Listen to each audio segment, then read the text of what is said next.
안녕하세요. 가정의학과 전문의 김태균입니다. 나는 솔로 20국이 방송 이후 라이브 방송에서 몰라보게 달라진 외모로 화제가 된 출연자가 있었죠. 바로 현숙님. 메이크업이나 헤어스타일의 변화도 있었지만 일명 땅콩형 얼굴이라고 불리는 볼페임이 많이 좀 채워졌고 이목구비도 우아하고 뭔가 좀 선명해진 느낌을 받는데, 그래서 성형을 했네, 지방이식을 했네, 여러 사람들이 막 이런저런 말들이 많았는데 현숙님이 직접 본인 인스타그램을 통해서 보톡스와 필러 시술을 받았다고 공개를 하셨죠. 이 보톡스와 필러는 성형 수술을 하지 않고도 뭔가 다르게 조금 눈에 띄게 이뻐지는 우리가 말하는 뿌띠 성형의 이제 대표적인 시술인데요. 그래서 오늘은 보톡스와 필러를 좀 제대로 알고 잘 선택해서 뭔가 티가 많이 나지 않으면서도 뭔가 또 티나게 이뻐지는 방법을 설명드리려고 합니다. 그리고 좋은 병원 고르는 방법으로 병원 상담 갈 때 써먹는 실전 질문 리스트도 준비를 했으니까 먼저 구독 누르시고 이 영상 끝까지 시청해주세요. 구독하면 예뻐져요. 김태균의 뿜뿜. 나에게 필요한 시술이 무엇인지 제대로 알려면 먼저 보톡스와 필러의 차이를 알아야 합니다. 보톡스와 필러는 원리부터 완전히 다른데요. 한마디로 이야기를 하면 보톡스는 근육을 좀 잘 못 쓰게, 잘 못 움직이게 해서 주름을 좀 덜 만들게 한다거나 근육을 좀 작아지게 해서 갸름해 보이게 한다는 그런 원리를 이용을 하는 거고요. 필러는 말 그대로 꺼져 있는 부분을 무언가로 채워서 태워져 있는 부분을 메꾸니까 뭔가 약간 볼륨감도 있고 울퉁불퉁한 느낌을 좀 부드럽게 만드는 시술이다라고 생각하시면 되겠습니다.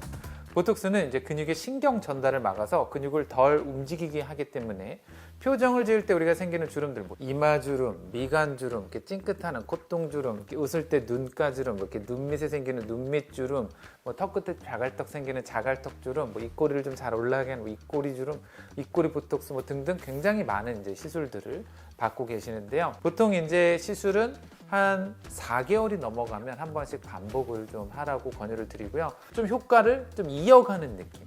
6개월 정도까지 되면 효과가 완전히 좀 떨어져서 다시 맞는 느낌이라서 이제 개개인의 이제 필요에 따라서 1년에 두세 번, 4개월에서 6개월 사이에 한 번씩 맞으시면 됩니다. 뿜뿜! 필러는 이제 우리 몸의 보통 구성 성분이라고 하는 이제 히알루론산으로 되어 있고요.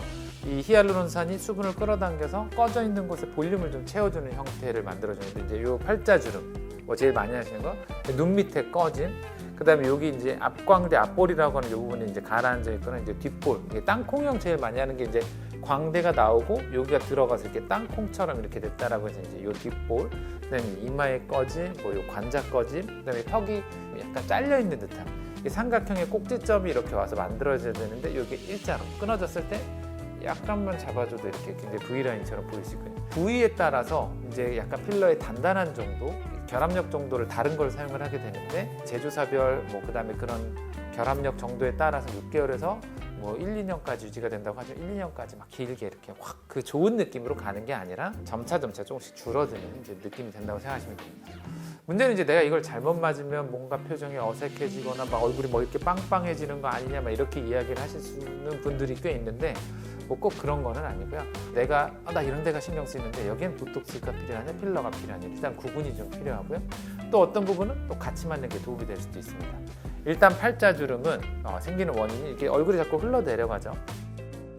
이 부분이 이제 탄력이 떨어졌을 때 일단 여기 이렇게 좀 잡아주면 이제 우리가 리프팅을 좀 해주면 일단 이렇게 높이 차이가 좀 줄어들고 여기가 자꾸 꺼지면 이 꺼져 있는 부분에 맞는 게 이제 필러예요. 그래서 이제 보톡스는 사실 팔자에는 큰 의미가 없는데 이렇게 이제 높이 차 있는 주름 말고 가끔 이제 종이를 접었다 핀 것처럼 이렇게 주름 있는 분들, 그런 분들은 좀 보톡스 살짝 이렇게 놔드리면 약간 좀 덜 보인다 할 수 있고요. 그리고 이제 이마는 이제 보통 이렇게 눈썹을 들어 올리는 이때 이제 이거는 보톡스만 해도 충분하고요. 근데 이제 이마가 뭔가 납작해가지고 이렇게 뼈 음영이 나오면서 좀 울퉁불퉁해 보인다. 그때는 이제 필러를 통해서 약간 이제 모양을 좀 잡아주면 좋지만 이마 필러라고 하면 사실 뭔가 이렇게 좀 세련돼 보이기도 하지만 이렇게 좀 비슷해 보이는 이미지가 좀 생겨서 내가 필요한지 안 한지 좀 상담을 받으시고 하시면 좋기는 하고요. 얼굴이 좀 작아 보이고 싶다. 무조건 보톡스가 일단 좀 제일 좀 도움이 되실 거고, 남자분들 같은 경우 요 귀 옆에 이제 침샘이 튀어나온 분들은 침샘 보톡스나 이런 거 하시면 조금 더 이 쉐입을 좀 갸름하게 만드는 데 도움이 될 수 있습니다.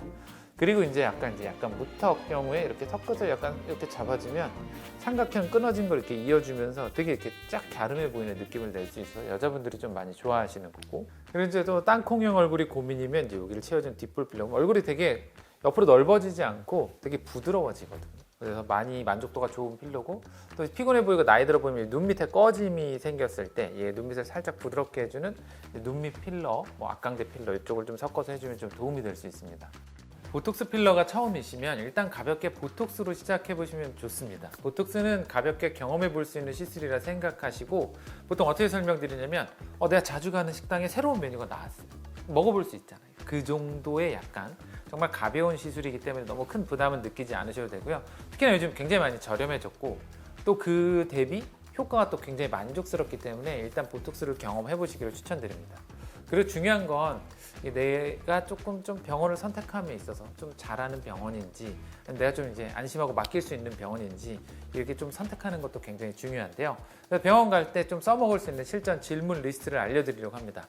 이것만 알고 가도 절반은 성공이라고 할 수 있는데, 캡처해서 그대로 쓰실 수 있도록 한 페이지로 정리를 해드릴 테니까 화면 정지하시고 캡처 먼저 하시면 좋을 것 같습니다.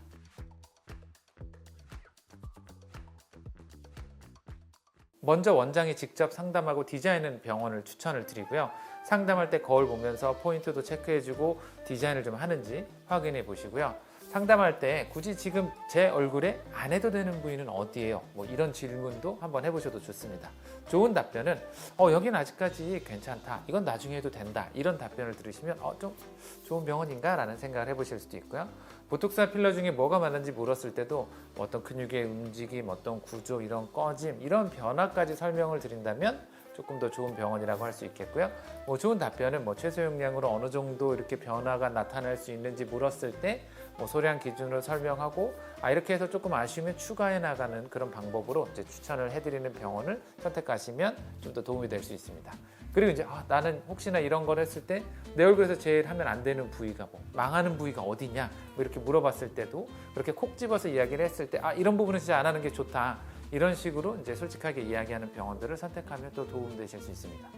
부작용에 대해서는 당연히 자세히 안내받아야 하고 대처 방법까지 확인하시는 게 좋고요. 유지 기간도 부위별로 다르게 설명하는 병원이 좋고, 다음에 하면 좋은 시술이 뭐예요? 라고 물었을 때 지금은 안 해도 된다면서 다음은 단계적으로 이렇게 스텝업을 해나가면 좋다, 이렇게 설명을 드리는 병원들이 조금 더 좀 믿고 맡길 수 있지 않을까 생각이 듭니다. 추가로 만약에 선생님 얼굴이면 이 중에 뭐 하실 거예요? 라고 물어보는 것도 꽤 도움이 될 수 있는데요. 한두 개를 이렇게 조금 설명을 하면서 저라면 지금 제가 뭘 하고 제 얼굴에 뭐가 제일 도움이 되고 이렇게 하면서 전 이런 거 한 다음에 이렇게 나갈 거예요 라고 이렇게 설명을 해주시면 좀 뭔가 안심하고 맡겨봐도 괜찮을 것 같습니다. 오늘은 예뻐지는 시술에 대해 알려드렸는데요. 궁금한 점 있으시면 댓글 달아주시고 그러면 제가 최대한 빨리 답변 드리도록 하겠습니다. 구독하면 예뻐져요. 뿜뿜. 짝펴 김태균과 함께라면 하루하루 더 예뻐